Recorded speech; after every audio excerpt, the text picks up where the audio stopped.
Hello నమస్తే welcome to my YouTube channel. ఈరోజు మనం వెళ్తున్నావా వెళ్తున్నాను అనే పదాన్ని మన ఎరుకుల భాషలో ఏమంటారు, ఇది మనం ఈరోజు క్లాస్లో తెలుసుకుందామండి. వెళ్తున్నావా అంటే మన భాషలో ఓగక్రా అనేసి అంటాం. నేను డైరెక్ట్ మీకు క్వశ్చన్ అడగాలి. సో మనకు లాస్ట్లో రా అనేసి వస్తుంది. వెళ్తున్నావా అంటే ఓగక్రా అనేసి వస్తుంది. వెళ్తున్నాను అంటే ఓగక్రి. వెళ్తున్నావా అంటే ఓగక్రా, వెళ్తున్నాను అంటే ఓగక్రి.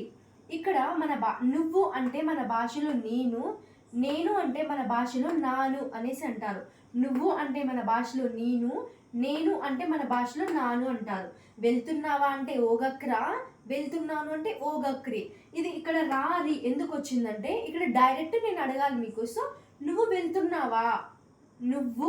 వెళ్తున్నావా అంటే నేను ఓగక్రా డైరెక్ట్ అడుగుతున్నాం. సో రా లేదా రీ అనేసి వస్తుంది. నేను వెళ్తున్నాను, సో నాను ఓగక్కరి.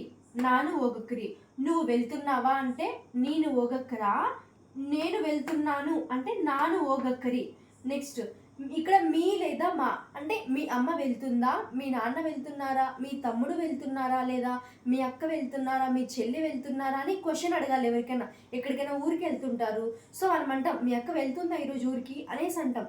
సో మనం అప్పుడు ఎలా అంటామంటే మీ అమ్మ వెళ్తుందా లేదా మీ అమ్మ వెళ్తున్నారా అంటే ఇక్కడ మీ అంటే మన భాషలో నింగా అనేసి అంటారు.